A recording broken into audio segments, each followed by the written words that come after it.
La confession d'un enfant du siècle, Alfred de Musset, chapitre 4.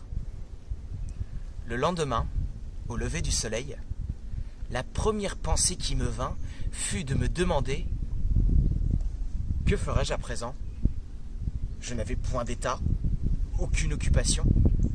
J'avais fait de bonnes études, mais superficielles, ayant une mémoire qui veut de l'exercice et qui oublie aussi facilement qu'elle apprend.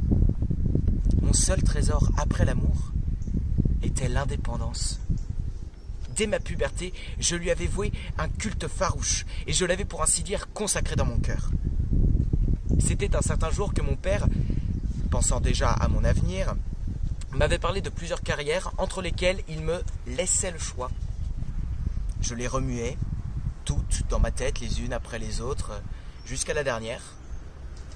Après quoi, ne me sentant de goût pour aucune, je laissais flotter mes pensées. Il me sembla tout à coup que je sentais la terre se mouvoir et que la force sourde et invisible qui l'entraîne dans l'espace se rendait saisissable à mes sens. Je la voyais monter dans le ciel. Il me semblait que j'étais comme sur un navire. Le peuplier que j'avais devant les yeux me paraissait comme le mât d'un vaisseau. Je me levai en étendant les bras et m'écriai « C'est bien assez peu de choses d'être un passager d'un jour sur ce navire flottant dans les terres. C'est bien assez peu d'être un homme, un point noir sur ce navire. Je serais un homme, mais non une espèce d'homme particulière. » Tel était le premier vœu qu'à l'âge de 14 ans, j'avais prononcé en face de la nature. J'étais donc libre, non par paresse, mais par volonté, aimant d'ailleurs tout ce qu'a fait Dieu et bien peu de ce qu'a fait l'homme. Je n'avais connu de la vie que l'amour, du monde que ma maîtresse, et n'en voulais savoir autre chose.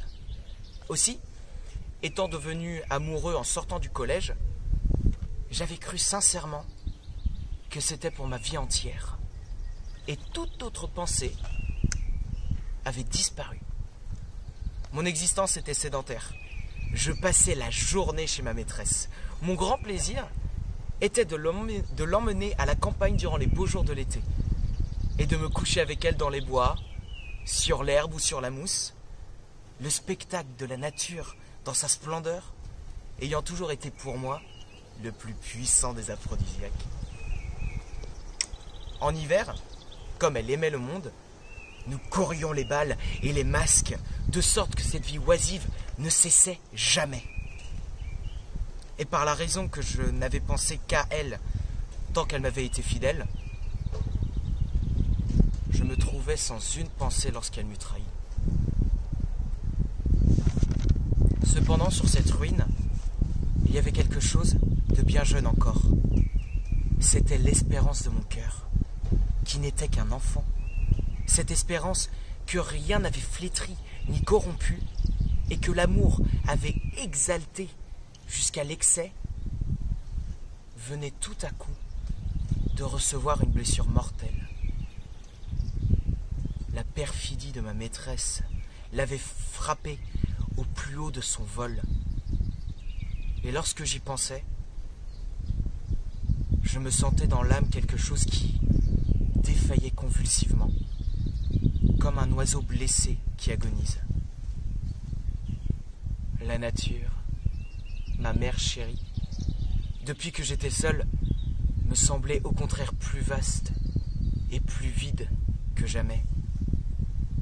Si j'avais pu oublier entièrement ma maîtresse, j'aurais été sauvé. Que de gens à qui il n'en faut pas tant pour guérir.